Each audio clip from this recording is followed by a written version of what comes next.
Greetings from Podcastville. It's Monday, July the 1st, you filthy motherfuckers. The church is...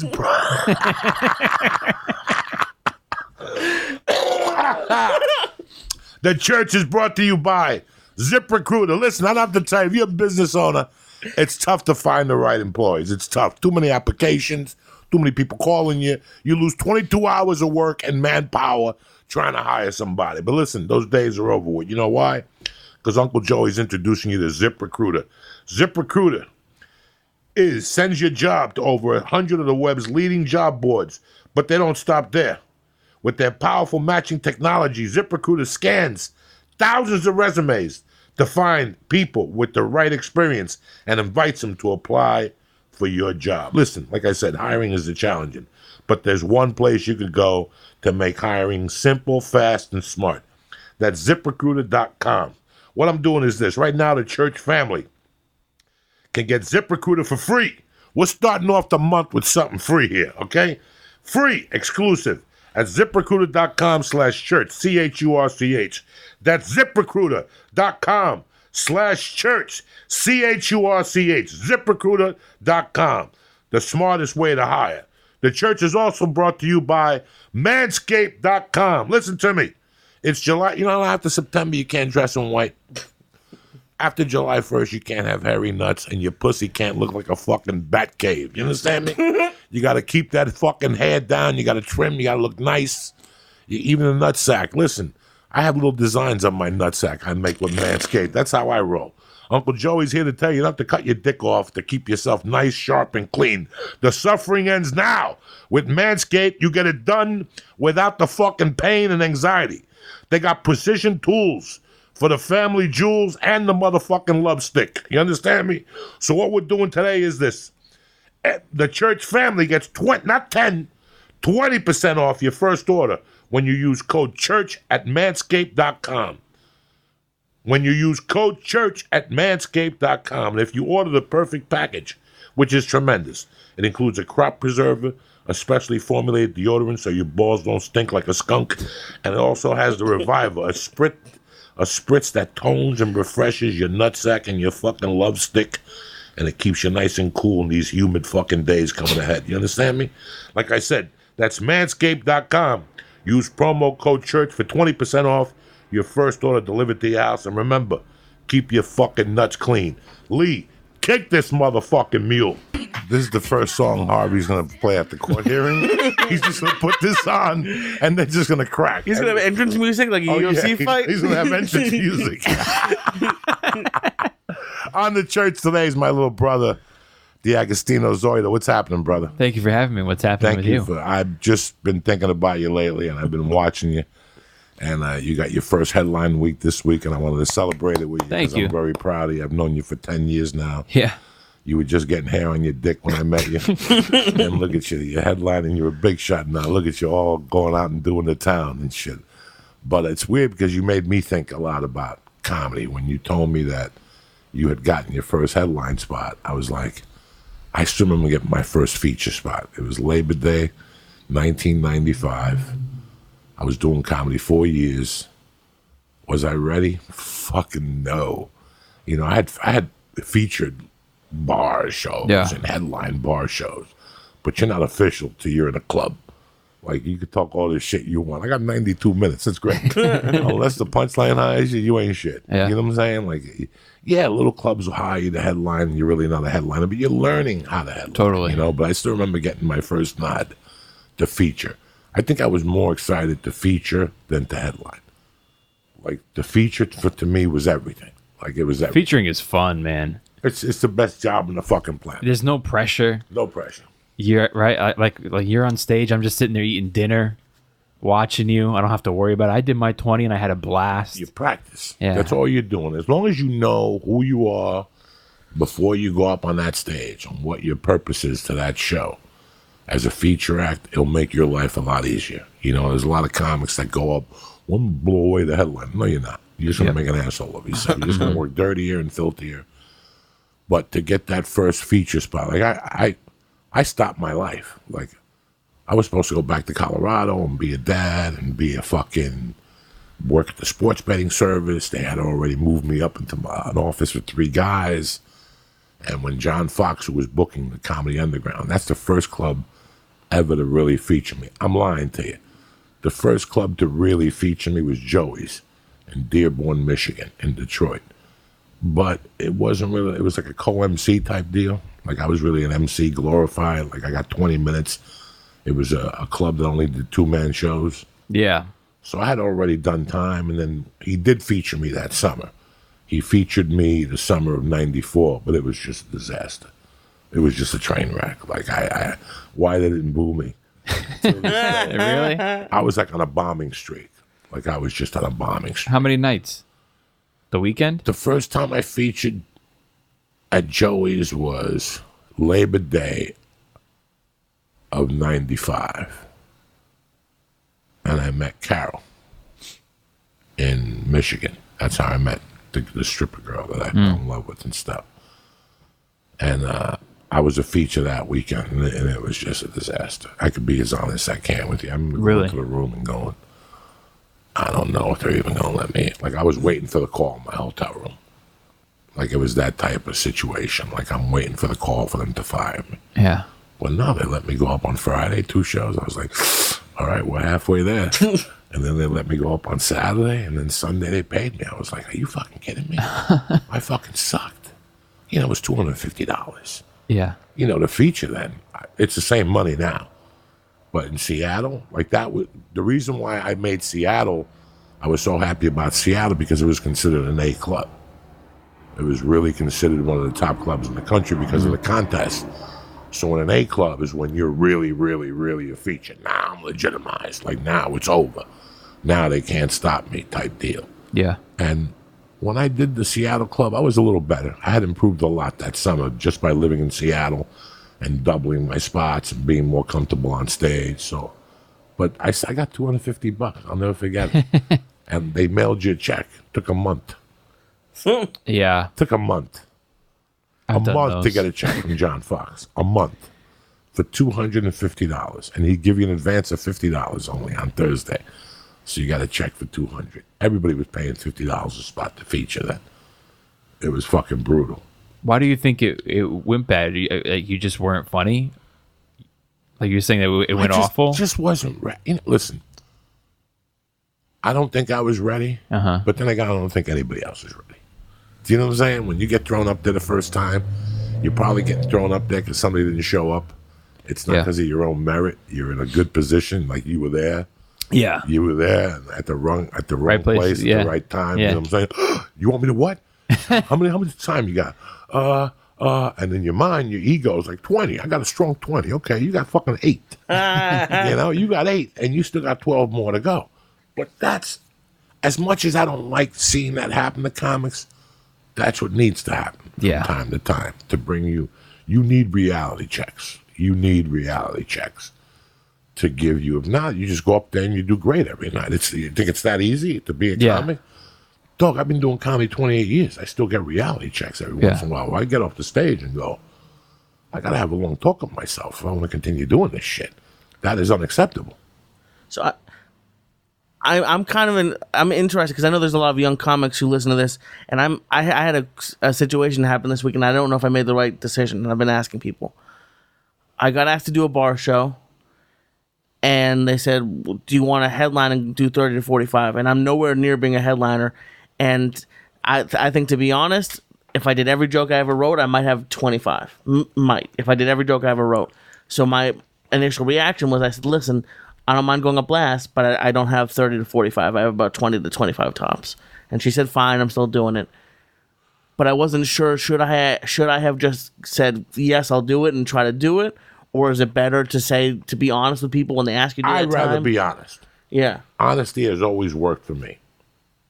Listen, if you're opening up for Louis C.K., I don't give a fuck if you light yourself on fire. They're not there to see you. Right. Yeah. Do you know what I'm saying? Yeah. So when those feature spots, you have to pay Louis so much that you got to save on the feature. So just use a bum feature, pay him $50 to happy. The guy's just happy to be there. Now he's got a credit. I opened up for Louis C.K. Totally, yeah. And they don't care. You know, let him go do 15 fucking minutes and shit like that. For me, I'd rather be honest. You ever apply for a job that you fucking need? It's got insurance and dental and benefits. And the guy asks you, do you know how to do this? If you say, I've done it before, you got a tricky situation there. I mean, listen, don't get me wrong. There's some shit that you can learn in 2 minutes. You don't need to be a fucking genius. You know what I'm saying? There's some shit. Digging a trench, there's just some shit that you don't need to be a genius and you could pick up. There's some jobs that you can't lie on. With comedy, for me, I took a nap today. Yesterday, when I got back from Columbus, I took a nap. When I got up, for some reason, I just started thinking about my past. Like about being a thief and being a creepy guy and all that shit. And I thought about stand-up. How I could look both of you guys in the eye. Like I was a thief all my fucking life. All my life. I couldn't be trusted. You couldn't leave a dime out in front of me. That type of shit. I never stole a joke. Like when I got into comedy to renew my life. People say art is life. It really is. Art is life. I met you 10 years ago. What were you doing? You were working at the Ha. Yeah. You were a young kid. I went down there. You took care of me. You really took care of me. I never forgot that in my life. I wasn't doing spots at the store then. That's right. I remember that. Yeah, you weren't going there. I was only coming to you on Thursdays, Fridays, and Saturdays. I call you at 10:30. Yeah. And you'd ask Helen, whatever her fucking name is. Sometimes Mondays even. Monday. Remember we used to have the contest. I have you come close it. That's right. Monday nights I would go down there and fucking do time, 10, 15 minutes before Gabriel's thing. Yeah. That's where I got the material for Gabriel. What was it? Stand-up Revolution. I worked out with you and you took care of me and you got to see comedy from a different angle, from the bottom floor. Yeah. And that's why you're on the show tonight, because of what you've done in the last 9 fucking years, You got divorced. You got that albatross off your fucking neck. And when you got married with you, I was a little concerned. I was like, bro, you're trying to do comedy. Why are you putting this weight back in your life?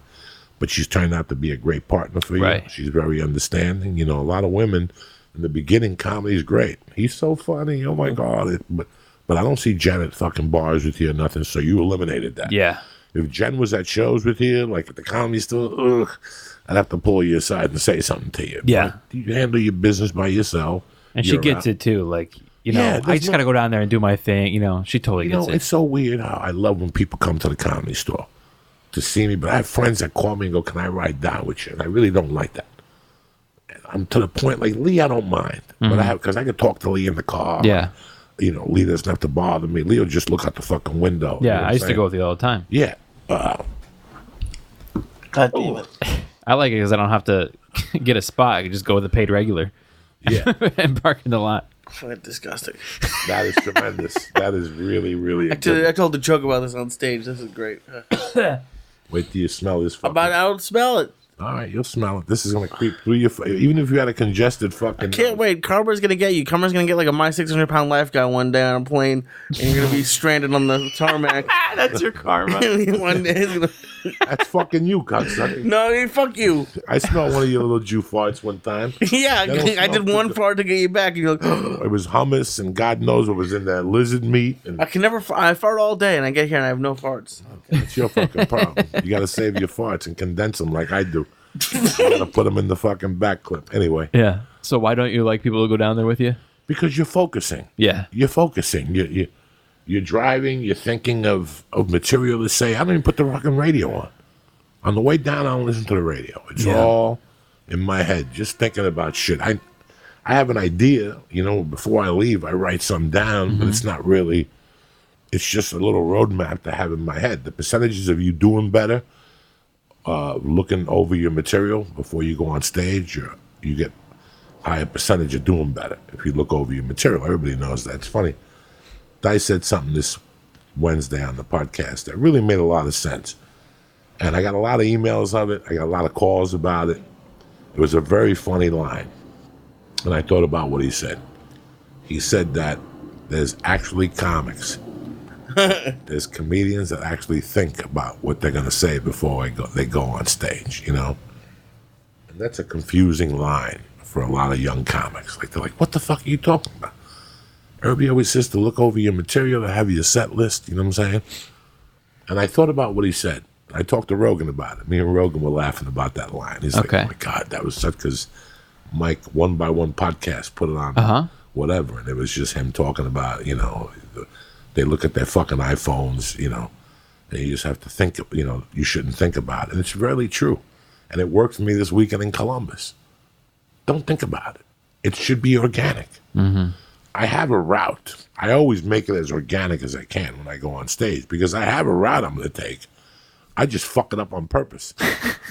I fuck it up on purpose to make my dick get hard, to make me excited. Because if I run the set the same way every night, I'm going to die. Yeah. I'm going to die. I'm not that type of comic. So I have a route, but I'm thinking about what he said. Just be funny. They don't give a fuck about jokes. Just go up there and be funny.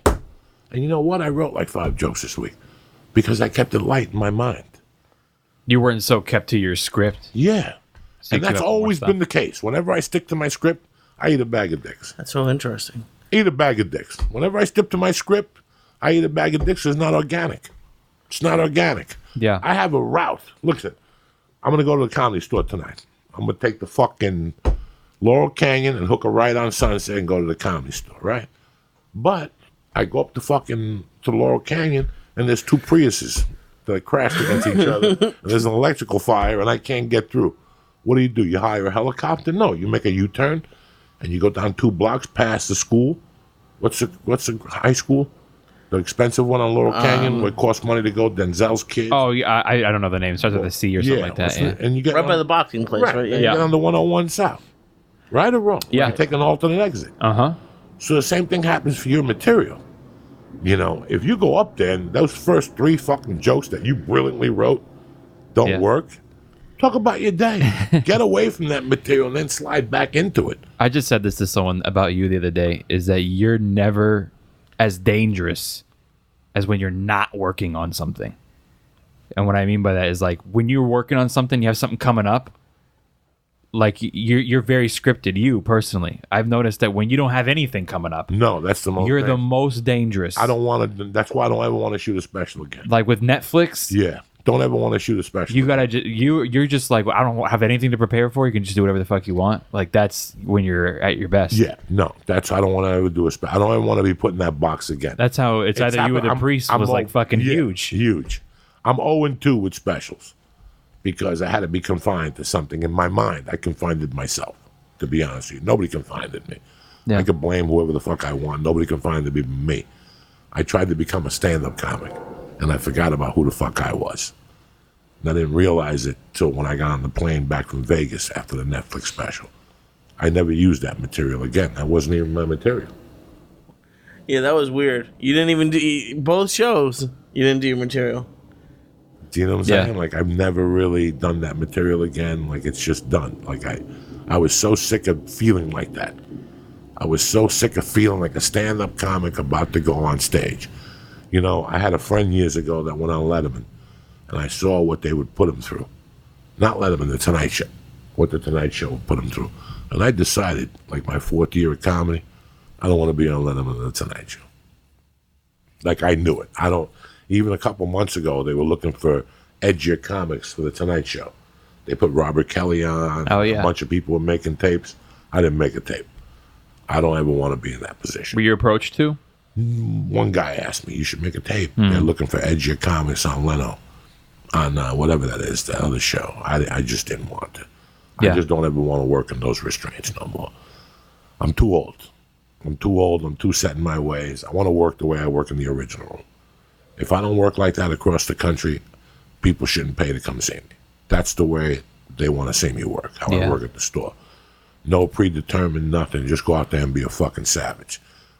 In my mind, I'm on the corner with 6 of my buddies. And we already smoked dope and we're about to go eat a fucking deli sandwich. This is the shit we would do. If I put myself there, that's when I'm dangerous.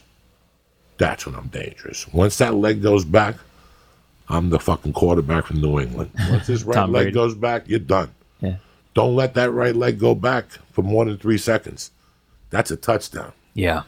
The more time you give Brady, you're done. Once he steps back, Absolutely. you're done. When you play Tom Brady, don't let him step back. You want to beat the New England Patriots? Don't let him step back. Beat him to that second leg, and you'll beat the Patriots all the time. Nobody's figured that out. Tough to do. Yeah. Tough to do, but that's the same thing with me. I realized that once that leg goes back, I got you. I feel comfortable. And for a while, I did edibles and I did Xanax to try to relax on stage. None of that shit works.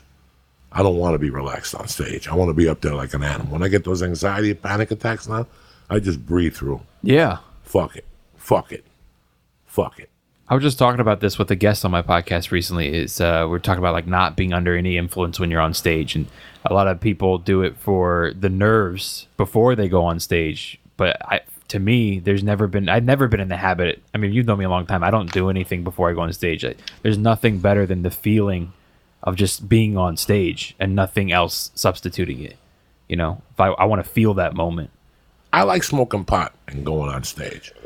I didn't like drinking and going on stage. Between you and I don't like when comics drink on stage. Yeah. I just don't like when it. they have one up there with them. There's certain comics that are boozers. Yeah. I don't mind. They get away with it. You know what I'm saying? Bert is the real deal. Ron White. Ron White is the real deal. Yeah, he makes it look good. There's guys that go up there to drink to be cool. Yeah. I see right through that. He'd actually have a drink up And there. the audience sees right through that. Yeah. You follow me? Yeah. So if I see right through it, they'll see right through it. You know, a lot of young comics bring a drink up. Mm-hmm. A lot of young comics I've love noticed to bring that. a drink Even up. at open mics. Yeah, don't bring a drink up. Don't bring a drink up. Why fidget with them? Bring a water. You're doing 40 minutes, 20 minutes. You're going to get thirsty. Yeah. But to bring a drink up and shit, I don't like none of that. I like when they bring a water when they're doing 5 Yeah. and a towel. Yeah. How many years have you been doing comedy now? 10. But we had a conversation once that this was all you loved as a child. Yeah. Like, you know every fucking comedy album by. You watch all the specials. I still do. You make notes, the whole fucking thing. I just watched Gaffigan's new one today. How was it? Very good. A little different than what he normally does, but still Gaffigan. Is Very it on good. Netflix? It's on Prime. You got Prime? Amazon Prime? Yeah, I think It's free on Prime. That's right. Amazon is shooting specials now. Yeah, it's really good. You've always been a big student of the game. Like, I've noticed that about you. You've always been a big student. Like, I enjoy it. if you played football, you'd watch a lot of film. You'd watch a lot of game film. Yeah. You're one of those guys.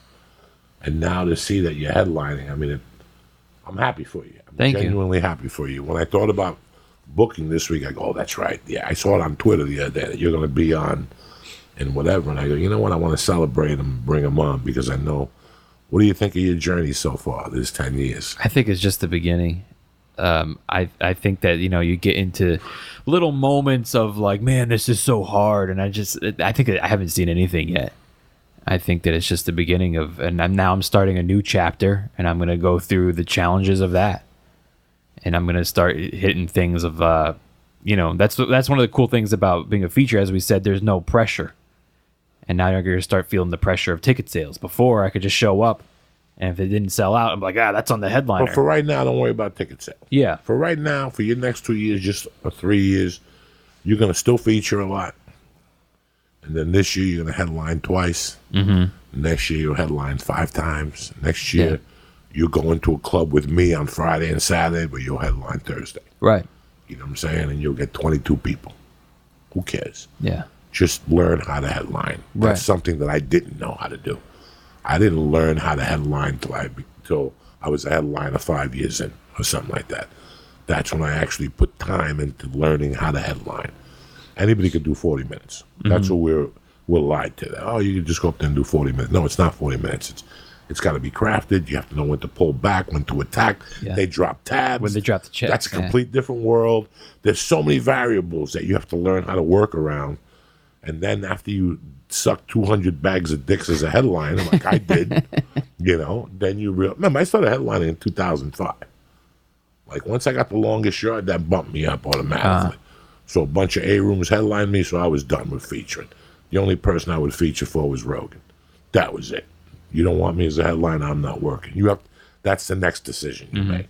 You're 3 years from that decision when you go, you know what, I'm not featuring no more. How'd you feel in 2005 when they bumped up the headline because of the movie? Did you feel you were ready for it, or did you feel that the movie kind of gave you that bump? I was cheated. I cheated the public. I moved up because of the movie. Right. I moved up because of the movie and the size of the role. I just bumped myself up. Bill Burr hooked me up with his booking agent, and he started booking me as a headline. Wow. And I have no shame in saying this, I saw thousands of people walk out over those years. Thousands. Thousands. Yeah. I walked thousands of people. So they're going to go see the guy from The Longest Yard. Yeah. And they don't know what your act is like. They don't know what my act is like.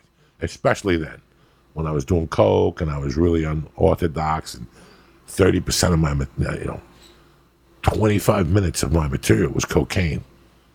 So at first it was funny, but after you watch it on tape, like somebody taped me in Atlanta one time, I almost drew the fucking tape out and started crying, Since the drug had taken all my mind, my induced of comedy was cocaine induced. Every joke had something to do with cocaine and stuff like that. I didn't know what I was doing. I walked thousands of people.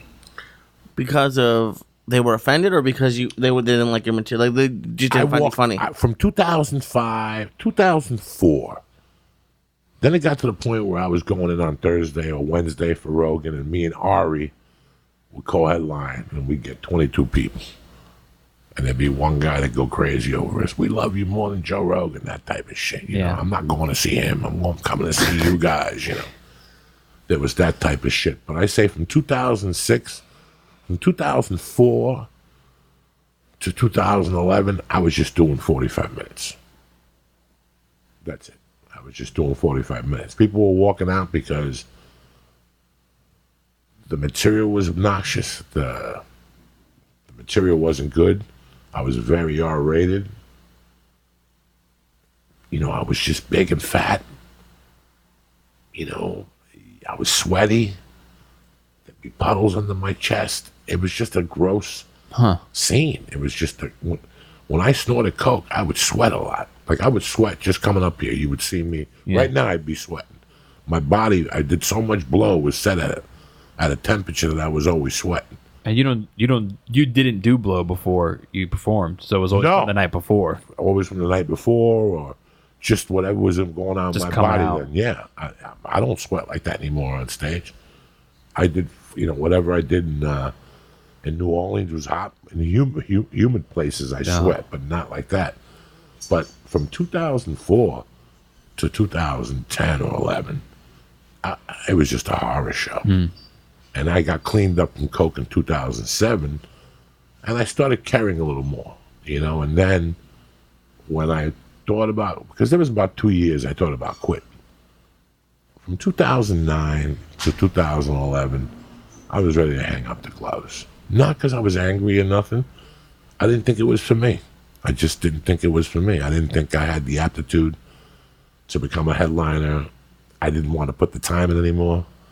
I'd already done my time. I felt that I had gotten what I was going to get from this town. Do you know what I'm saying? So it was like, I'm done. I'll just work. I'll wait till Greg Garcia calls me, one of my other buddies, and puts me in a TV show. I'll keep my insurance up.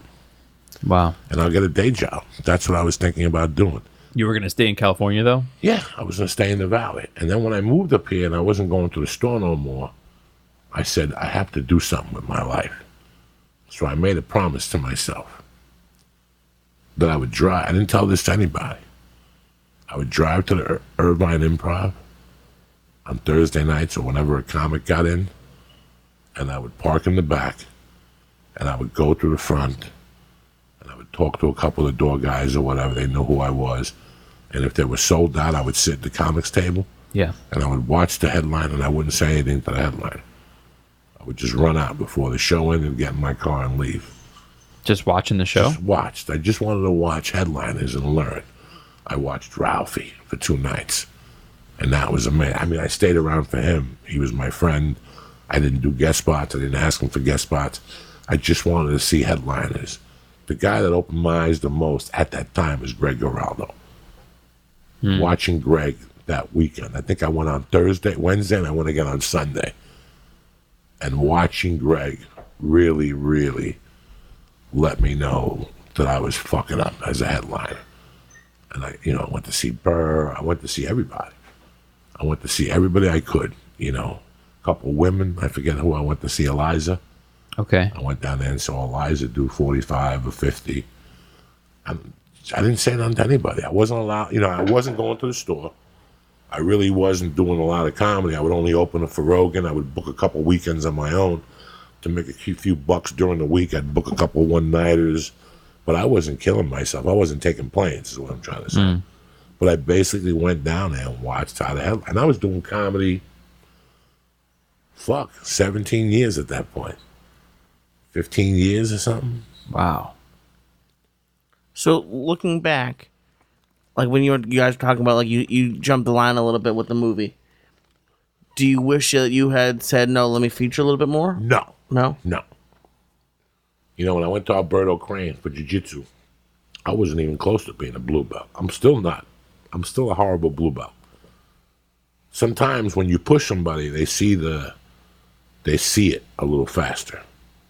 You know, sometimes they see the rainbow a little faster. It was time for me to start headlining. Like, it was time for me to start headlining. I was in a state of limbo. That's why I was thinking about quitting, because a lot of people didn't want me in front of them.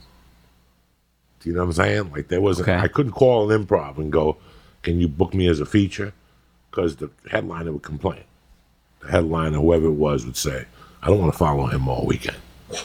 So I was at that point. So the only person who would follow me would be Rogan. You know, yeah, I'd catch a couple off weeks, and I'd get into an argument with the headliner. You know, midweek. He doesn't like that I improvise. He doesn't like that I curse. Yeah. Improvise? You can't do that. There was a comic I worked I've with heard that before too. that told me not to improvise. Why? I heard Because guys. he didn't like it. I've had guys tell me don't do crowd work before me. I've heard crowd work, but improvise. Same shit. Same shit. Oh, okay. Same shit. I thought you'd just go off whatever you wanted to No, say. he Okay. want, you know, and it was rough. Sometimes it's because they do crowd work. That's their go-to when they don't want to do material. But And- the main thing is because you rattle up the audience. yeah, totally. That's what happens. Now they feel like now they can Lee talk. goes up, and now people going to talk to Lee. Mm-hmm. So that's They why broke a the lot of fourth wall, so to right, speak. Right. So Yeah. that's what happened. That's why a lot of headliners don't like it, unless you're really, really good at it. Then they don't like it because you're really, really good at it. But no, it's a 50-50 shot when you improvise. They just didn't like it. So I had to, you know, Comedy Central didn't like me. So that wasn't going to push me up. I just needed a push. I needed that push that nobody could give you. It's just a push of comedy. You're just waiting around. There's a bunch of feature acts now where they're just waiting for a home run to happen, and they move up. They're already like fucking blowing out B headliners. Like they go up on stage with a headliner. Like when I was like 2007, 2008, I would work clubs where those features are deadly. They're unorthodox also. Those B-room features are deadly. They're unorthodox. They don't have a car. They got a DUI. They got out of jail for beating up their girlfriend. Those guys are deadly. Those guys are fueled off of cocaine and rage. You know, they're mad because the guys they started with didn't. They all made it and they didn't. Yeah. You know, guys like that. So you really have to have your game up on top. But what was the lesson you took from, how long did you work at the Ha Ha for? I think like 5 years. What was the lesson you learned out of the Ha Ha working at a comedy club in the beginning? Did you work there before you got on stage, or you got on stage before you worked there? I got on stage before I worked there. Okay. So I was a comic first.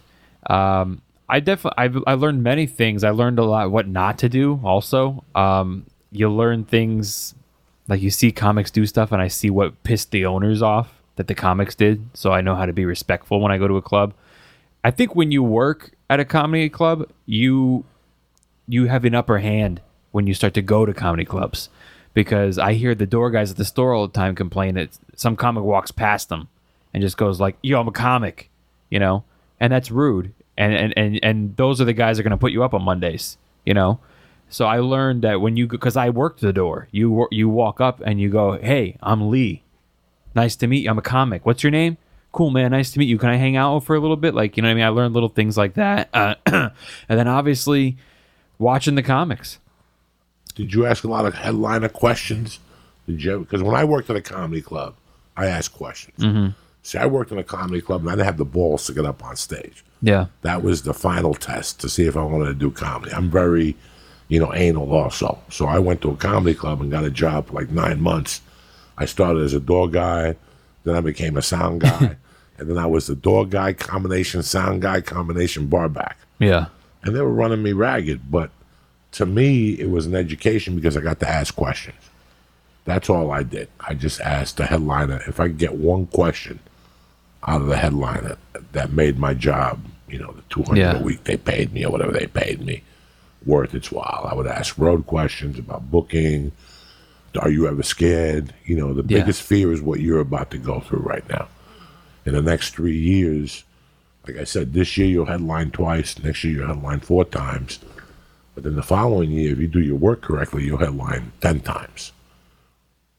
Now there comes a time that you have to quit your job.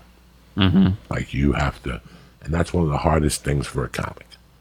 That's one of the scariest things for anybody is going into the unknown, not knowing. Yeah. Is me saying to you, listen, I need you on Wednesday. And you're like, I got a job. Well, you can't headline here. Yeah. You're going to get 3 of those, and then you're going to have to make a decision. You're going to get 3 of those people going to go, I need you Wednesday morning for press. And you're going to go, I got a day job. I can't be there till Friday. And then you're going to ask yourself, why did God put me on this planet? To fucking work in a fucking office or to do fucking comedy? I want to do fucking comedy. So now you got to decide what the fuck you want to do. That is the hardest decision for a human being. Never mind a comedian who's on that cusp. Because you have to make that cusp. Once you're making about $1,000 a month off comedy, there's only one way to double that 1,000 to 2,000. That's by quitting your day job. Yeah. That's a very scary thing for a person. So that was very scary for me. Like I already had a wife, I already had a child, and I'm like, I want to do comedy. What? And then like in the beginning, you're not going to make no money. When I took the course, when I took the stand-up comedy course for 3 weeks, the first week he spoke about money and how it wasn't important.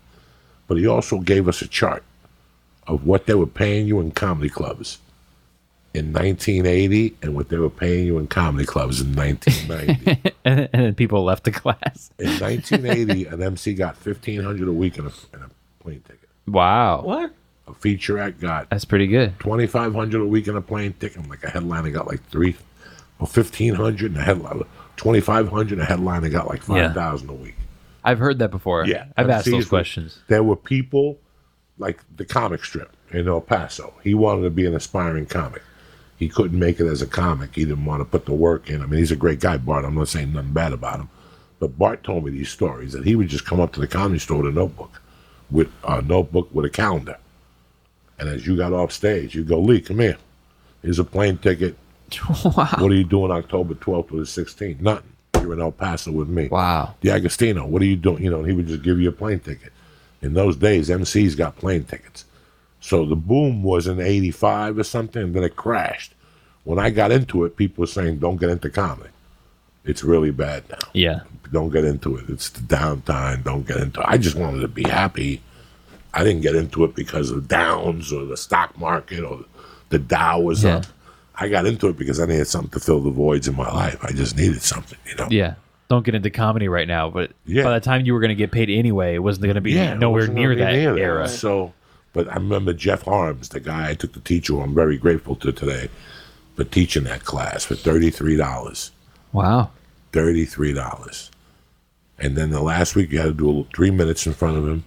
And when I got on stage, he said, don't leave until I talk to you. And he goes, listen, man, you could do something with this. He goes, why don't you get a job? Because I was like, I don't know if I can do this shit. I got a wife and a kid. And he goes, so do I. So did Roseanne, because Roseanne had broke out at that time. I started as Roseanne was breaking out of Denver, so Denver was the hotbed. All these comics were moving to Denver now, thinking that was the hotbed. I lived there, so I was just doing comedy there. But when I got into comedy, Roseanne was on fire. So everybody was trying to, whatever the fuck, That was 91? 91, July of 91. Where did you take the class? In Boulder? The University of Colorado in Boulder. I found it by mistake. By mistake. I just wanted to be a comic. I didn't know where to start. And I looked in the paper, and there it was. And I was like, fuck. So I took that class in like 90.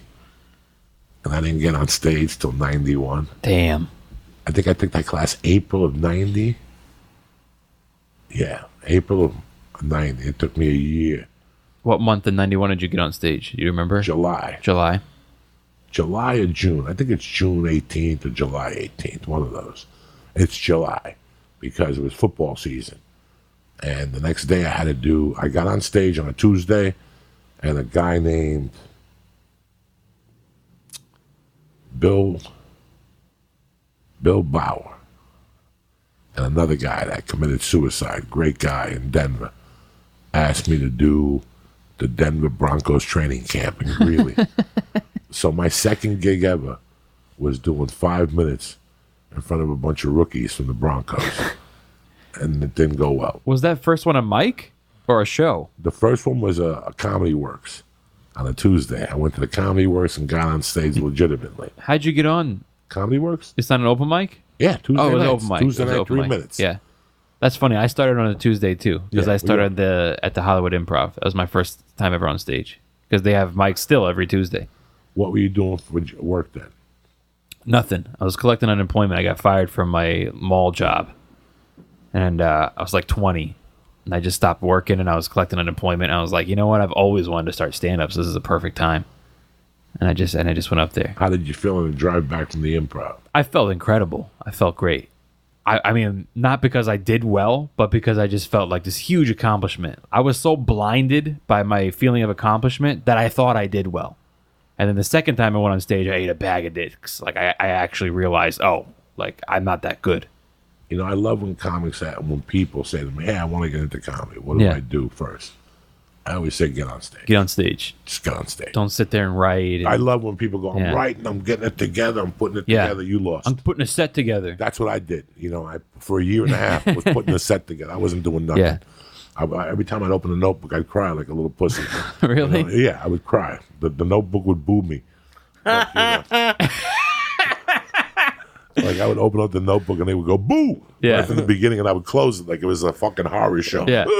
And I would say, "Fuck it, I'm not right." Yeah, you just, you're mentally scared. You have fear. Of not knowing what's. I mean, we all do. This isn't just for comedy. If you were a fucking plumber and tomorrow I promoted you to head plumber and gave you a new construction job, you wouldn't sleep that night. You're scared of fucking up. It's like anything else in life, Yeah. It's fear. It's like when your boss says to you, hey, I got to go to court today for fucking shit. You got to run the job today. You got to lay this pipe. And you're like, you're not prepared to lay this shit by yourself. You're not prepared to hang the sheetrock by yourself. You're not prepared to hang these lights. But guess what? You do it. You do it. You might drill a hole. That's bad. You might have to come back and spackle it, or you did it off mark or 3 inches off or something. But then you learn for the next time. But you learn for the next time. And you just get better and better each time you do it. I don't have a problem with a comic calling the club and going, hi, my name is Johnny Boombatz. I've been doing comedy for 2 years, and I think I got 12 minutes, and I'd like to come down and MC. I don't have a problem with that at all. I have a problem with the guy that calls the club and lies. You follow me? Yeah. I'd rather that guy go, how many minutes you got? 12. You know what? Let's try featuring you the first time.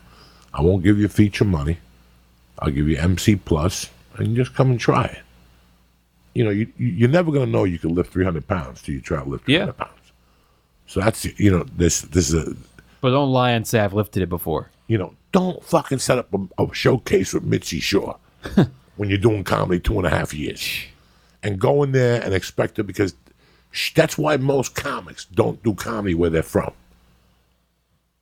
That's why 50% of comics, when you go to them, where are you from? They go, Baltimore. You play that club in Baltimore, Magoobies? They'll go, no, that fucking guy's a scumbag. He hates me. Because you started there. He remembers you going up there doing dinosaur jokes with a sign and a fucking 3-piece suit on. That's all he remembers. That's why I tell people, be scared of where you go, because that's the fucking first thing they're going to remember about. And that was the set you worked so hard on. It's getting ready and I'll get on stage.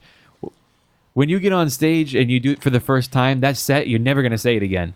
And you work so hard to get it ready, it's a waste of time. It's ridiculous to hear that. I'm going to get that set ready and then I'll start. It's like, you're never going to say those jokes again. Lose weight to join jiu-jitsu. I just read that the other day. Some guy's like, hey, man, I got to lose 50 pounds before I join jiu-jitsu. Go in there. Mm-hmm. Put that heavy gi on, and you'll sweat that 50 pounds off. Yeah. Why are you going to lose the 50 pounds before you lose jiu-jitsu? What do you think? That's going to make a fucking difference? Just go in there fat and fucking sweat it off. Put an extra T-shirt on and put an extra gi on and fucking go for it. Yeah. And then if you like it, you're going to want to lose the 50 pounds. It's just fear. It's natural human fear. we all have to have a little bit of fear to make this thing work. We're all scared of going into bigger positions. All of us. Nobody's null and void of this. People tell you, I got it. No, you don't. When you're walking into that firm the next day and you're the fucking lead attorney on a case, you're going to feel it. I don't give a fuck what you tell me. You know what I'm saying? Yeah. But everybody gets a chance. And either you go through that wall or you don't go through that wall. When was the first time you featured? Probably with you. Really? I think so. Where at? I featured once at some bar with Greg Wilson, remember? When I was really, really young, and I only did like we were like late, and they were like, "Well, you guys are like an hour late, and he can only do 5," and I just did 5. But other than that, I think the first time was with you. It had to be at an improv, because that's pretty much where I featured for you the most in the beginning. There's a lot of improvs. Yeah.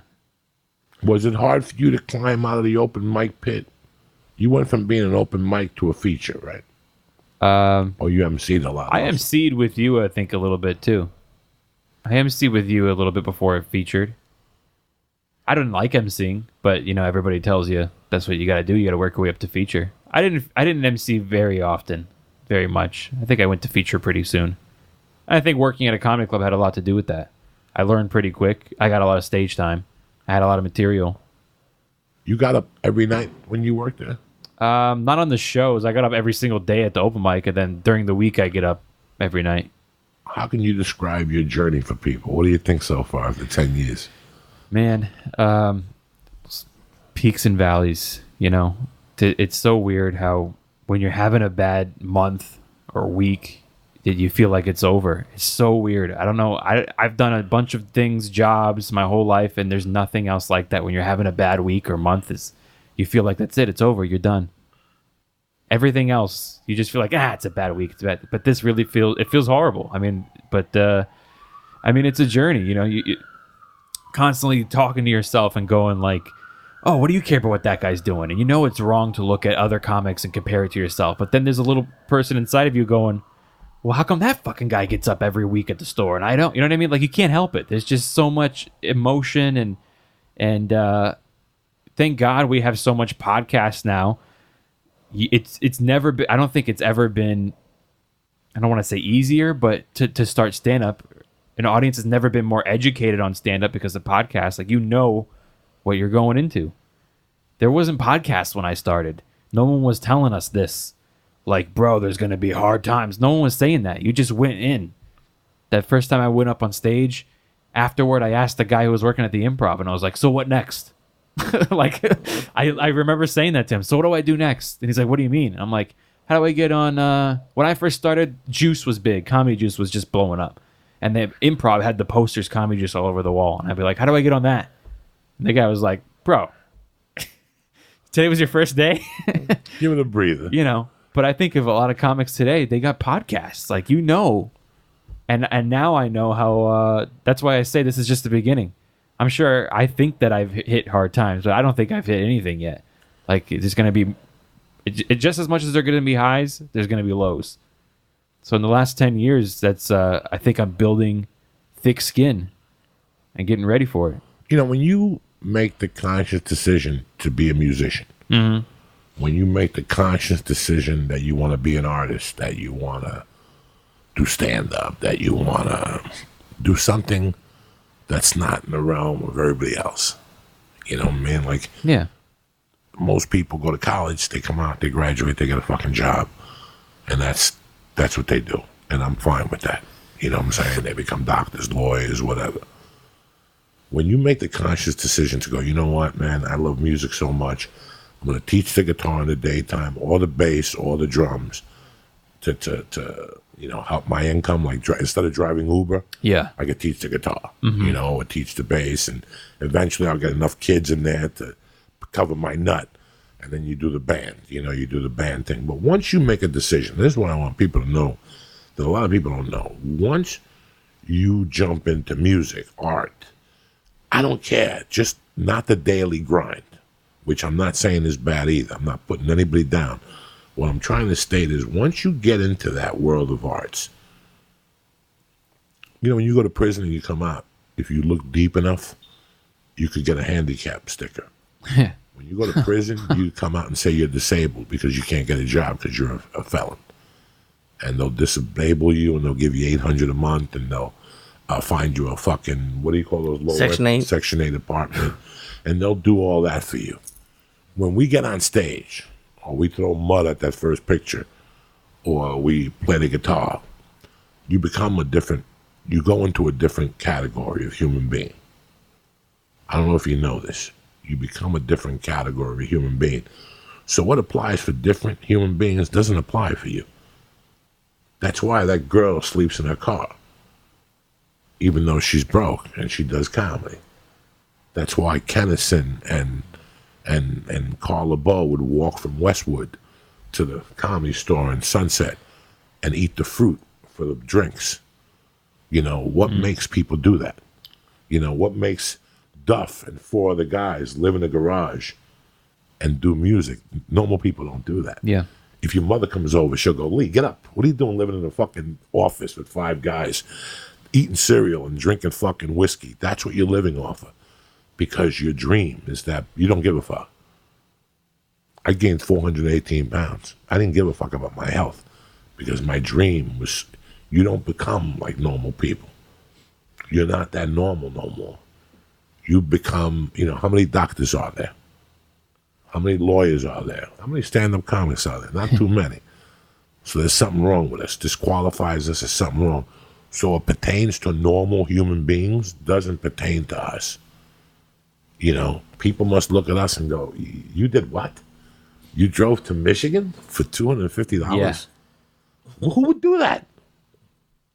That's what happens when you become a guitar player, a drummer, a bass, when I become an artist and us 3 have an art fucking exhibit in fucking Las Vegas. We're going to drive D'Agostino's Prius. And you know what? One of us isn't going to have money for a hotel room, so one of us is sleeping on somebody's fucking floor. You wouldn't do that on any other conditions. Nobody would pick a career where they're going to starve for 10 years. Yeah. Because even a doctor, when he graduates, has a paying job. Even a lawyer, when they graduate law school, when they pass the bar, they get, whatever, $80,000 a year to start, depending on what market you're with. When you become an artist, you become a different type of human being. The regular rules don't apply to you. That's the hardest part for me.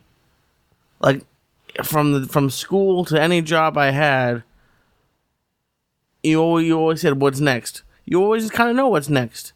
You're like, okay, I'm going to go find a guy. This is the promotion I get, and then I do that job, or someone will tell me when I'm going to the next grade, or someone will tell me when I'm getting a blue belt. No one's going to tell me, and that's why I get anxiety about, like, did I do the right thing with this gig? Because should I have done this? Should I have taken that gig? That's the hard part for me is the anxiety that I get when no one's telling you what to do. You have to make every decision for yourself, and it's completely different than you're doing, and then the Agostino did, and that's the craziest. Why part. do you think I tell you every Monday to call John Rizzo and Johnny Rock? You think I don't like you? No, I know. Don't even call him no more. You can't call him no more because he can't do nothing for you. And I don't want you to feel bad. I had a problem when I was 19 and 20 and 21. I had a big problem. The kids I hung out with all came from money. Their families had money. So I was always made to feel like a fucking bumpy. Somebody always had to pick up my dinner. What they spent in a night, I made in a week. Yeah. Do you know what I'm saying? Like what they spent on coke and drinking in a night. I know that and I tried to catch up with them. I tried to keep up with them. And I'd always have to steal and do this and do that and do that. The same thing as with comedy. Okay? If you hang out with Rogan and Dave Chappelle and you hear them talk all day, you're going to feel bad about yourself. Yeah. You're going to feel bad about yourself. If you hear D'Agostino and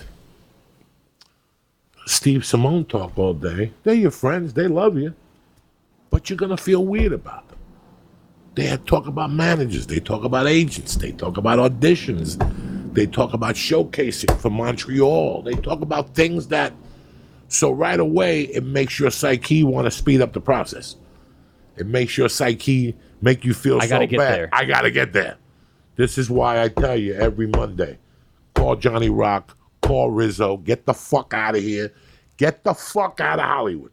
Get the fuck out of Hollywood with these kids with the fucking headshots.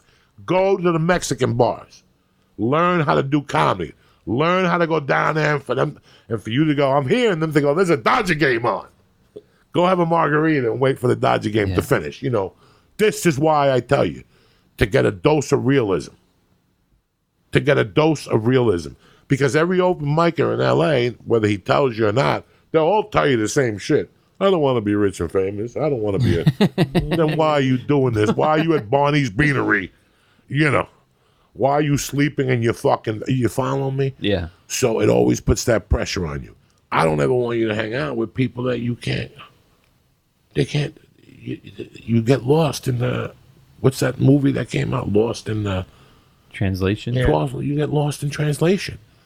They're not trying to be scumbags to you. You know, it's like when you're 10 and you want to hang out with your 18-year-old brother. He's getting his dick sucked. He's going to clubs. You can't go. You can't go. You're not allowed. What do you want me to tell you? Oh, I want to go. I want to be like you. Yeah, I know. But you can't go. They don't let you. That's why I tell you. Because so you're not around old guys. You're around kids your age that are all looking for the same thing, and you understand each other. I don't understand you right now. And you don't understand me. And the Agostino, when I talk sometimes, he don't know what the fuck I'm talking about. I don't know what the fuck he's talking about. Because we're all at different levels of comedy. Nothing wrong with me, the Agostino, being friends and you and I being friends. It's if when you're around me and fucking Tom Segura all day. How bad are you going to feel? It's just natural. I learned from being a kid. Like, you know, I hung out with people who their families had money. And here I am trying to run with them. Now, give them a drink. I'd buy a round of drink, I'd be broke. $30, I'm broke. Damn. They're buying 10 rounds a fucking night, plus blow, plus dinner at the diner afterward. So it's the same thing applies. I got stuck in a phase at one point, and I caught myself doing it, of giving a shit more about what my peers thought than what the audience thought. It's like the audience at the show? Yeah, like you got into comedy to be an artist, you're a performing artist, to give you my show on stage, and you want to be the best at it. At one point, you get caught up with hearing guys and how well they're doing, and then it becomes about not being an artist anymore. It becomes about, I want to be as good as these guys. And then you start focusing on your peers too much. And then I went into that little phase where when I was on stage and Joey was in the room, I wasn't worried about making the people laugh. I was worried about Joey being in the room. Right. And then all of a sudden I caught myself doing it, and I'm like, I got to stop doing that. Stop thinking about what he thinks and what he thinks and what he thinks. I got to do my performance on the stage. And if they laugh, then whoever else in the back of the room is watching could go fuck themselves. They go fuck themselves. They laughed. Nothing bothers me more. Nothing. You have no idea how much this bothers me. When I'm about to go on stage and a comic goes, you going on stage? Come on, I'll go in there and watch you. Do me a favor. Don't. Don't. Do me a favor. Yeah. I'd rather you not be in the fucking room, because now I'm worried about a comic. Hey, dog, 28 years, still same thing. Yeah. There's certain comics I freeze up in front of. Freeze up in front of. I know the feeling. Because I know they're critiquing me. They're watching me, my every move, and they're saying something to me. This is how far back I've been opening for you. I opened for you once in Ontario Improv, and you didn't even sit in the green room because it wasn't sold out. That's how long I've known you. When you weren't sent out to Ontario, you were sitting in the booth in the way back of the room over there watching the show. And I felt nervous as fuck that you were sitting there watching the entire show. That's how long I've known you. Now you can't sit back there. The fucking sells out. You know what I mean? And he was just there watching. I'm like, fuck, why is he sitting there watching? He used to fuck with me. And then on the drive home, I think I drove with you that time. On the drive home, you went like, you know, you're a very good writer. And I was like, oh, you know, it made me feel good. But then again, I don't want to get caught up thinking about what other comics think about me. What about, do you guys, I mean, and obviously you want to do well, but like I had an issue where you were saying when you go through bad periods, the first 4 to 5 months of this year, I wasn't happy with what I was doing. And I felt the issue for me is I started to get some cool shows. Like I started to do some shows. And so I was constantly working on the stuff that I knew worked. And for whatever reason, I felt like everything I was writing didn't work. And I was always trying to do I was always trying to do too well, I think, on stage. Mm-hmm. Like, I didn't want to take a chance. Well, I got bad news for you. That's going to come and go. Come and go. You know, like right now, you're going to think I'm doing good, and you'll go back and look at last week's video, and you'll be like, I can't believe that was me. I'm better now. Oh my God. But next year, you're going to look at you right now and think that you're shit now. Oh, I'm sure. Oh, yeah. No, I'm. But it was hard for me to make that transition to be like, I have to write new stuff. It got stuck in my mouth for the microphone. Sorry, Lee. No, it's okay. But it's hard. How long did it take you guys to get over that? I want to do amazing every set. I mean, you always want to do amazing every set. Lee, nobody's paying to go see you. I know. Think about people paying to go see you. Mm-hmm. That's even more anxiety. Think about producing. when somebody goes to see you, they had to get a babysitter. They had to pay $30 for tickets. They went to dinner, and now they're coming to see you. Dude, I'm just surprised that you can remember a full hour of material. Not you in general. Just people can remember a full hour. That's what you get on stage every night for. Jesus. I didn't say that to put you down. No, I know you paying didn't. to see you. I What know. I'm I saying understand. is everybody wants to do good. Listen, whether you play baseball, the harmonica, the flute, you suck dick, you take it in the ass, you want to do good at what you do. You always want to do good at what you do, but you also have to remember it's a process, and you're learning, and that's what people forget. They get caught up somewhere for a short period of time. Don't get happen to me. It happens to everybody. Nobody fucking gets. Nobody falls out of this. You get caught up in this shit, and you forget. And listen, about 3 weeks ago, I got off the plane from New York feeling good about myself, about being in the movie. And I went on Facebook, and somebody found a funny is funny said of me. Did you see it? When I had a red shirt with a I don't even know what that is. Funny is funny. Funny is funny was a show they taped at the Improv in '98. I watched 3 minutes of that set, and I wanted to headbutt the fucking computer screen. It was, and guys, here's the scary thing. This is, and I'm not ashamed to say this. I was already in LA, and I was fucking god awful. God awful. We're already past at the store? Pass at the store. Doing spots at the store, fucking fighting, banging it out, people burying me, bombing. And I watched that tape, and I felt bad for myself. Like, I was like, if I would have watched that for reals, like when it came out, I would have probably quit. Like that ad on TV, on Telemundo or something. I don't know where the fuck it aired. And I'm sure people threw socks at that fucking thing. Hey, listen, man, that's what this is all about. It's about growing. You look at, a couple months ago, I got all the CDs I taped on my iPod on the plane. I put one of them on. I almost had a fucking heart attack. If I could have jumped out of the plane without a parachute, I would have. That's natural. We all want to do better, but you also have to see where you're at. You also have to see where your material's at. And you also have to know that even Dave Chappelle bombs. Even Dave Chappelle bombs. He doesn't bomb as much as we do because people pay $80 to see him and they're not going to tell people that he ate a bag of dog dick. Do you follow me? Right. Dave Chappelle could go into a stage right now, charge you guys $100 a ticket, and do a whole hour of workout material and make you laugh 10 times. You're not going to tell your friends he sucked. Yeah, because then you look like you got beat. You look like you got beat. So always remember that we could, everybody bombs. Everybody bombs. I still remember being at the store and Chris Rock getting a standing ovation on the way up. He's not going to bomb. Right. He's not going to bomb. If he says boo, they're going to laugh just out of impulse. Your mind is trained. That's why I always tell people, you said something interesting to me the other day, that you're having a hard time with bar shows. Big difference. Dice said that the other day about Dice. Tonight, somebody wrote some stupid shit on Facebook that they didn't like the podcast that he was on, and he was douchey. And I'm like, listen, bro, I don't put nobody on that I don't love, and I judge them by what's in their heart. Dice, when it comes to stand-up comedy, he's like Einstein. 40 years. He's like Einstein. He will tell you things that your head will fucking blow up. He will tell you the psychology. And you know who else is good at that? Ralphie May. Ralphie May was very good at the psychology of the audience. Something that you don't need to think of for 10 years. But the psychology of the audience is basically when you go to a comedy club, you're predetermined to laugh. We're going to a comedy club. Oh my God, we're going to see my favorite comic, Chris D'Elia. Yeah. We're going to a comedy club. When you go to a bar to do drugs on a Tuesday in Montbello, You're not going to and Joe Diaz is on stage doing pussy jokes, totally different set of mind. Yeah. Totally different. You're going into battleground instead of... So the psyche of the person going to watch comedy is also very different. He's going to watch a Dodger game at the local pub. And he gets there and he hears chitter chatter from the back. There's 20 people in the back and there's these fucking jerk off comedians in the back. For 3 weeks, he's just going to look back there and go, fucking assholes. Yeah. And one day he's going to actually go back there. Because maybe Ali Wong is back there. And he saw Ali Wong on the TV. You know what I'm saying?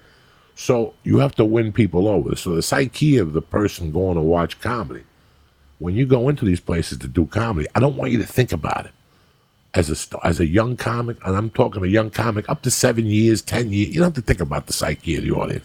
Just think about going up there, getting your footing under you, and making people laugh as best as you can. That's it. Making people laugh as best as you can. Dice said it best the other way. Stop thinking. Stop thinking about it. There's nothing to think about. Thinking always gets you in trouble, especially as a man. Think about when you go home at night, you're tired, you fucking dug a trench, you killed your wife, you worked 10 hours, you fucked 20 women, you're tired, you go home, and all of a sudden you think of something, and now you're wide awake. Yeah. Only a thought could keep you wide awake. That and fucking sugar or meth. Thinking is the worst thing in the fucking world for you. What are you thinking about? What do you think? What is there to think about? Everything. Go down there and do 15 minutes and shut your mouth. Just be funny. Don't think about tomorrow. What do you have to worry about tomorrow or what they're going to think about? Every time, and I'm telling you from experience, every time I've thought, it gets you in trouble. What are you thinking about? All you need is tonight. What are you doing tonight? Well, I'm working on this new bit about dogs getting hit by cars. You lost. Just go down there and be organic. Just go down there and do the fucking job. You know, one thing I got to hand about you, Agostino. 10 years, you just put your head down. You're taking shit from all angles. Yeah. You know, you here, there, and it doesn't matter. One thing that really got to me last year was that fucking jerk off with the Comedy Store.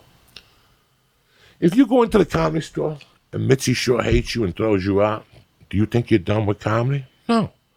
You're just not going to work the store. You could still end up being Louis C.K. or Dave Chappelle. Yeah. If the Improv throws you out, you could still be Louis C.K. or Dave Chappelle. If the Laugh Factory throws you out.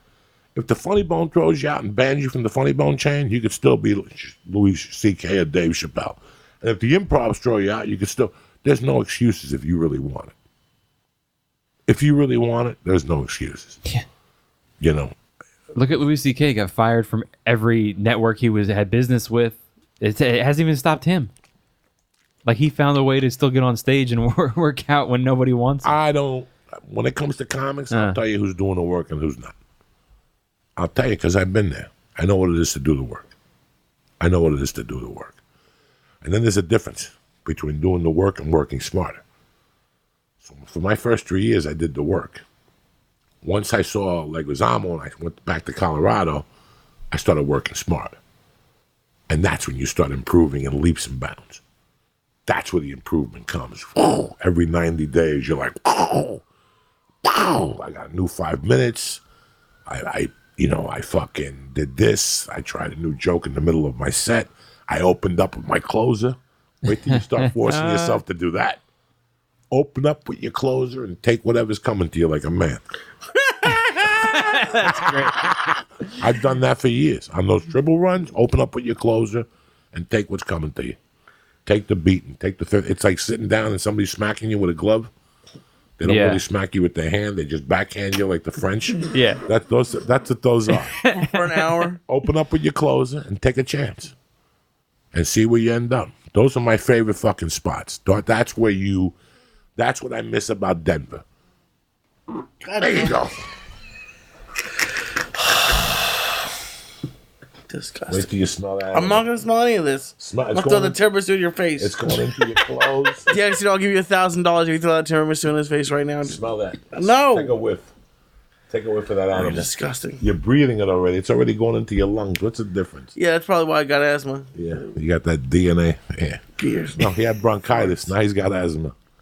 The bronchitis. My mother said I got bronchitis. No, the doctor said I have asthma. You got nothing. You got lungs made for a 120, and you're walking around at 280, and your lungs are like little peanuts, and you can't breathe. The same problem I got. I'm a fat fuck. My lungs are made for somebody 190, and I'm 300 pounds. Sure, you're gonna breathe heavy. Your lungs are the size of your little head. Think every time you walk up the stairs and you take a shit, what happens to your lungs? No, that's part of it. Yeah, that's why I asked you to stretch out your lungs and smoke more reefer. You declined the offer, and now you're like a half a fag. The offer. Yeah, now I got asthma. 2 weeks ago was bronchitis. Remember when he was getting bronchitis every 90 days? No, I wasn't. I only get it once a year. No, you didn't. You had it 6 months ago. I never got it before I started smoking weed. No, I know. You never got it. You were tip-top Magoo. You were a ball of health. Said L.A. Smogly. A ball of hell. Get the fuck out of here. Let me ask you something. What little things would you say that you picked up from sitting in the back at the Improvs and watching headliners that you remember that you specifically went like, okay, that's the difference that a headliner's doing? What did you learn? Confidence. I learned, not that I use it, but I learned how they structure their jokes. I always wanted to do callbacks, and that's what I got. I worked on callbacks a lot more, you know.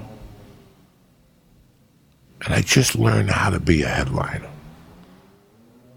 You know, a headliner is 45 minutes. It's 3 15-minute pieces. There's a beginning, a middle, and an ending, just like a book. You know, I was going up there and pulling the Rodney for 45 minutes. Okay? Which I still kind of do. Which is? Open line, open close. No nothing. Open close. All dirty. There wasn't a beginning, a middle, or an ending.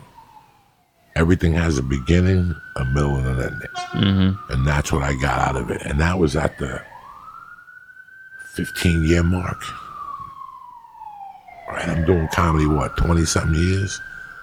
So this had to be 2009, 2010. 18-year mark. Right before I met you was when I met you, yeah, I had just finished that little tour of headliners. And I was still on the fence about quitting. I was still very much on the fence about getting a day job, doing little spots here and there, and just opening up for Rogue. And I was very content. I was doing San Jose. You know, everybody was taking care of me. Irvine was taking care of me. I had my room in Brea. Yeah, I remember that. That was fun. Brea every month. I had the Dirty Show in Brea. So I had things going on. I just didn't know. You know, and that's what I'm saying. That when you pick this life, you never know what's going to come from day to day. So stop guessing and stop trying to guess. Stop guessing and stop trying to guess. This is every day something different. Just like I watch you, and I'm very proud of you. I'm looking you in the eye and telling you this because you did the work, you know. You did the work. I watched you do the work, regardless of what people are doing. Just do a little piece, and you got your day job, you know what I'm saying, to keep you together. But now that you're going to start the headline, now in 2 or 3 years, that day job has to go away. Yeah. Now you have, it's like the flying wall enders. You got to pull the net away. You could have a net from, Steve Simone and I were talking about how many guys we saw that didn't make it in this town because they kept their fucking day jobs. I could personally name 3 people who would have had careers today if they would have quit their day jobs. What's a career? A career is making 6 figures a year, maybe shooting a TV show, and maybe a stand-up thing for Comedy Central. That's a career where I come from. Yeah. Doing what you love, getting 6 figures, and that's a career. You know what I'm saying? But they never quit their day job. You're telling your mind that you don't have enough confidence in what you're doing up there. I mean, even Rodney did it, and then he had to go back to work for a few years, if you know Rodney's story. But those 2 years, he kept writing. And he stacked those fucking notebooks up at work. So when he came back, he had 22 hours of material. So every time he had a special or some spot on TV. He showed up with an extra 6 minutes. People thought he was a genius. No, he just never stopped writing. Just because he didn't perform, he kept writing. He kept writing. He kept writing. He kept writing. He kept writing. He kept writing. He kept putting all those one-liners away, just tucking them away in a notebook. So he had a day job? He had a day job selling aluminum siding. He had a day job. He went back to a day job. And then he fucking quit that. Read the Wikipedia, read his webpage tonight. It's really interesting. Okay. I want you have to give yourself that confidence. If you keep your day job, you're telling me you don't have the confidence in your stand-up to take it to that level. You know, like I said, I didn't get in this to be Kevin Hart or Louis C.K., but I'm pretty happy now that we ended up where we did. Yeah. I didn't get in this to be on TV. I didn't think I could book a headshot when I got here. Honest to God, guys. Honest to God. I swear to mercy that I never thought. I thought I'd be an extra.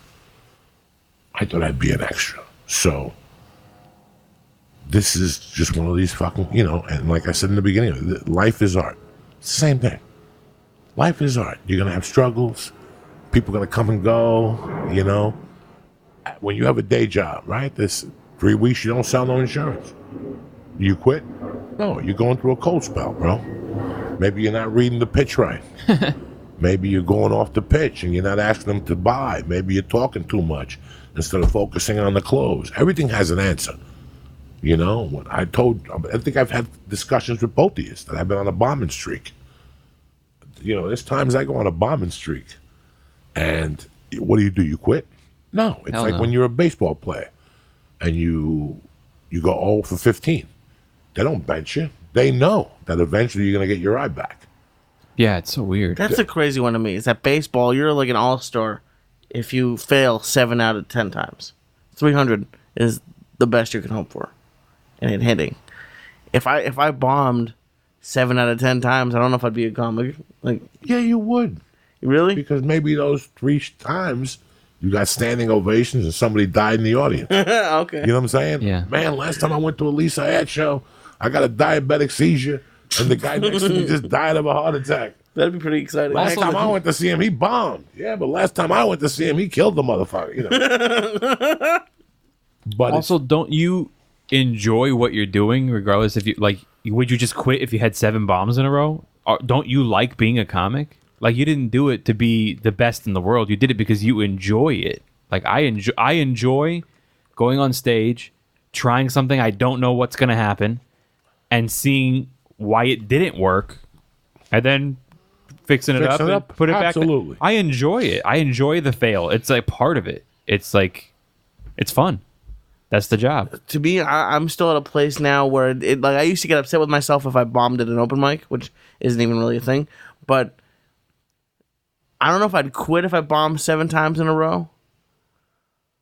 But it takes it out of me when I get upset with myself. And then also, and who knows, maybe it's just the further along you make more concessions. I don't know if I'd be living in a car. I don't know if I love stand-up enough. That when I see people doing that, I'm like, that's a different level of commitment. That I'd be like, okay, well, it's time to get a job and do it a little bit at night. That's a different level that, to be honest, I don't know if I have. We'll soon find out. That this is what this is. This is, I had nothing else when I got into comedy, so I had nothing else to love. I had nothing else to love. I had tried to love 1,000 things, and nobody loved me back. You know what I'm saying? Nobody loved me back. And I'm not saying that people love me when I do comedy. People still fucking hate me. You don't see my pictures at improv. You don't see nothing. I'm not even considered a fucking stand-up. I really don't give a fuck. I still remember bombing 2 weeks in a row on a triple run and getting bad reports every night. You get into a club and them going, there's a Mormon audience. They don't want to hear cursing. I didn't know how to adjust my set in those days. I was doing stand-up 4 or 5 years. The material I had. What are you telling me? I can't do my material? I'd bomb. And I never thought of quitting because I knew that I had to go through this. When you walk into a boxing gym You're not going to be the best boxer in that place the first fucking year. The first year, you're going to get beat up every fucking time you go to spar. Once a week, you're going to get beat up. But after the first year, you're going to start throwing a couple jabs and connecting. Then after 2 years, your combos will be connecting. You know what I'm saying? Then after 3 years, one of the guys in the gym is fucking doing an amateur fight, and you get there, and they scratch him because he's overweight. But you made weight, so you get in there without even preparing, and you win. Now what? Now your life changes. Now I won. You know what I'm saying? This is what the beauty is about life. Life is art. Art mimics life. Life mimics art. You know, even if you work at a bank, whether you're in an investment bank or whatever, you got ups and downs, bro. Life ain't fucking easy. You know, think of the person today that has 2 kids. Think of a fucking family that has 2 kids and both parents have to work and they still put shit on their credit card. You know, every time I go to a Dodger game, the first thing I think about is how lucky am I that I can take my wife, my uncle, and my daughter to a baseball game. This family's of 4, they can't afford a fucking, and they both work hard. How do you think those people feel? Both parents work and they can't afford a fucking Dodger game because if they got a flat tire during the week, there goes their fucking month. There goes their month. The tire's what, $70, $30, $40? You know what I'm saying? That's how hard they work. So life is art. You're going to have a hard time with everything you fucking do. Whether it's making posters, whether it's whatever. Pick what you love.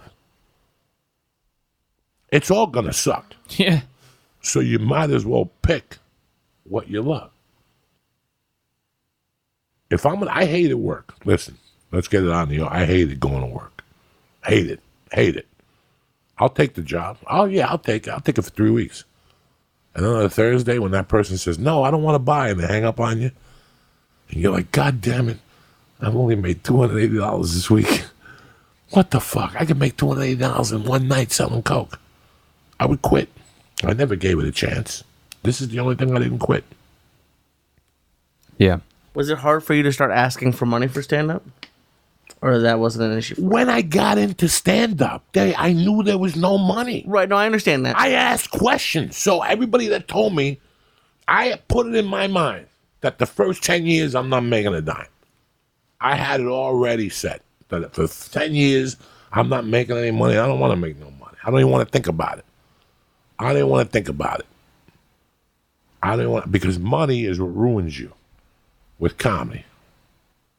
Money is what ruins comedy. I want you to fall in love with comedy before you start fucking with the money aspect of it.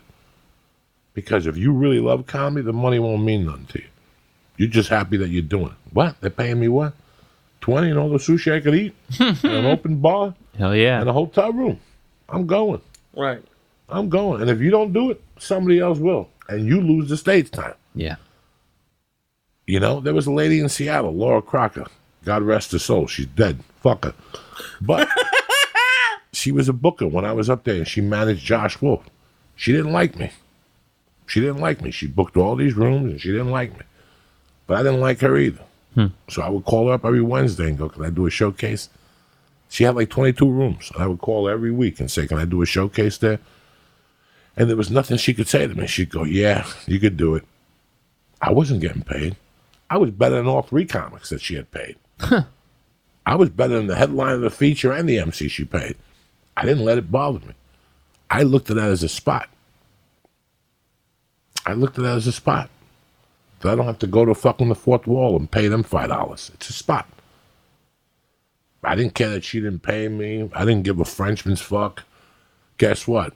When I got into the fucking store as a regular that night, in my mind, I thanked her for being a cunt to me and for making me fight that hard to do those guest spots every week.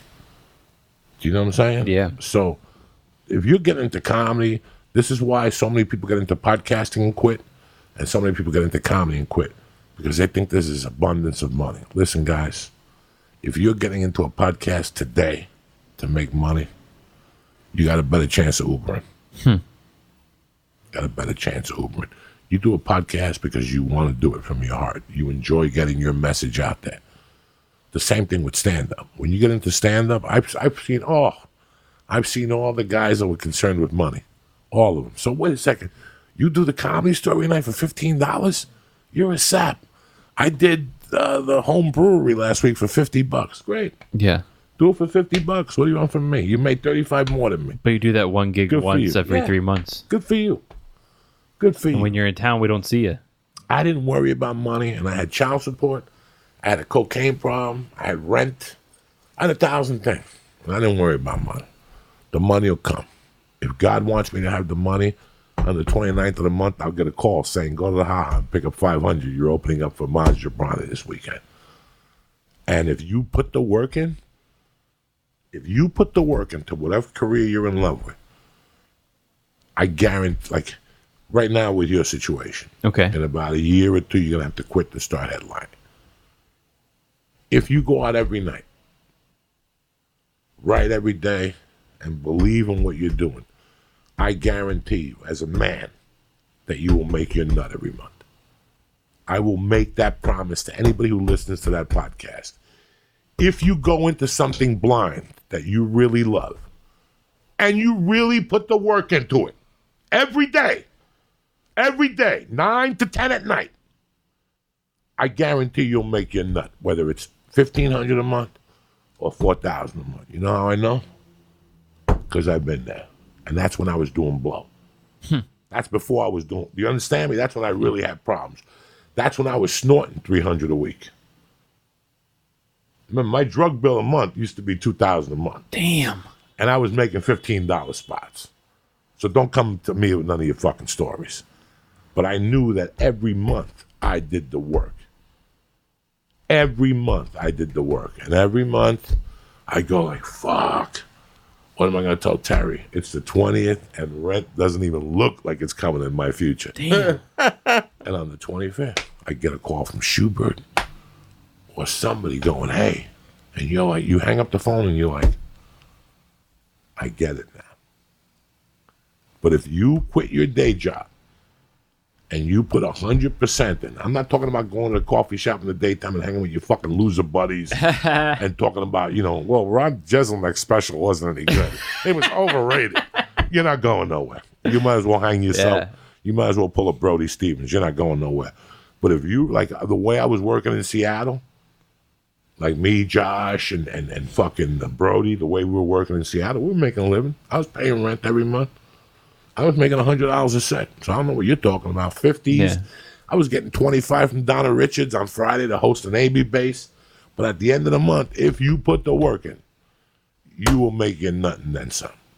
Because I was paying child support, rent, snorting, sucking, fucking, drinking, And there's some months that are better than others. Yeah, you're going to have 1 month out of 12 that you're going to have to borrow 200 or that's, I went to Columbus this weekend, and I went to Atlanta last. 2 weeks in a row, I lost my luggage. Really? Yeah. Atlanta lost a big suitcase. This week, I lost the little suitcase, one of my boxing gloves to go to Muay Thai. Do I look upset to you? Not upset. You know why? I fly 30 times a year. Yeah. And they only lost it once. Yeah, twice. This is what happens. It's the law of percentages. Yeah. It's the law of percentages. This works in flying, this works in comedy, and this works in life. That's why when people come up to me and they're like, I've been doing comedy for 8 years. Should I quit my job? It's up to you. It's up to you. Know that if you quit your day job, you're working 8 hours a day, right? Yeah. You're going to have to work 10 doing comedy. Yeah. That's the phones. That's working the phones, emails, getting in your car, going down and talking to this guy and see if you get up next week for his show. How many times? I was telling him, he goes, I called that guy. He never hit me back. Get down there. Drive down there. Show the guy you want to do the room. That's it. That's It what I did. hardly never happens over the phone, man. No. You got to go down there.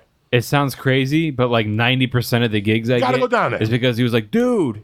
Got to You go see down him, there. and they're like, I was just thinking about you. Got to go down. Yeah. Got to get out of the Out house. of sight, out of mind. Got to get out of the house. And then you ask yourself, how come that guy got spots and I didn't? Because they went there. You know, and they hung out. how many fucking times since I've been in this town, I've said to myself, I'm taking a night off. And the store, like when I first got here, I would take whatever night NYPD Blue was on. And that was your shit? No, it wasn't my shit. The girl I dated at the time, okay. that was her shit. So I wanted to take a night off because I was so condensed with comedy. Do you know how many times I would say, I'm taking a night off, and at 6 o'clock I'd go, Night off. Fuck you. And I go down there. And all the nights, that was the biggest night. I get like an audition. Somebody would give me a gig. And on the drive home, I'm like, That's why I went. went out last night. Yeah, I do that a lot As too. a comic, they come like once 90. I started comedy in 91. And yeah, for the first 2 or 3 years, I fucked around. For the first 2 years, I fucked around. I didn't know what I was doing. I was snorting and doing this. But in 93, there was no more TV in my house. TV disappeared. TV disappeared. Gave it away. Brand new Sony Trinitron. Because if you're a real comic, you're not going to watch TV.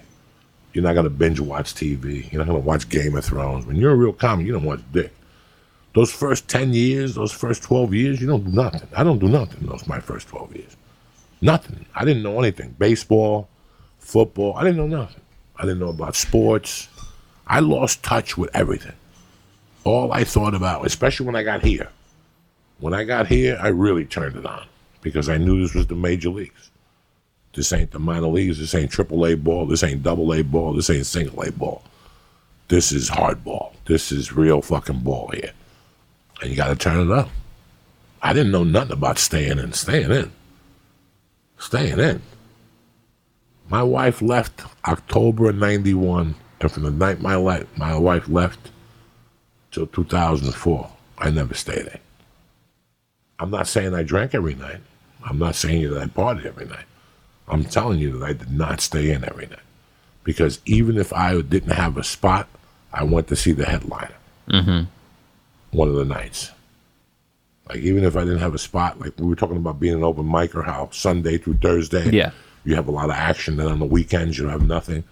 Saturday. Friday, I deliver pizzas. Yeah, if you're not gonna go do comedy, you might as well make money. Yeah. Go deliver pizza, go Uber, go do something. And then Saturday, I would pay and go see a headliner at the Comedy Works. I'd go see whoever was hot. Bobby Collins, the kid from Boston, Boston Commons, all those guys. I used to go see them at the Comedy You'd pay? Works. Yeah. Yeah. Wow. Jackie Flynn, all those comics. Steve McGrew. Just, I can't even remember how many fucking, the guy, you must be a redneck. I paid to see Seinfeld in concert at a theater in Denver. Did you really? Yeah. Can't picture you doing that. Yeah. No, I did it. After I got into comedy, I knew that you got to go watch what these guys are doing. You got to go watch. You got to go fucking pay attention. When you're a AA baseball player, you go watch the Dodgers on your days off. You want to go see what fucking, what's his name is doing. How much was that Seinfeld ticket, you remember? A girl bought it for me on a date.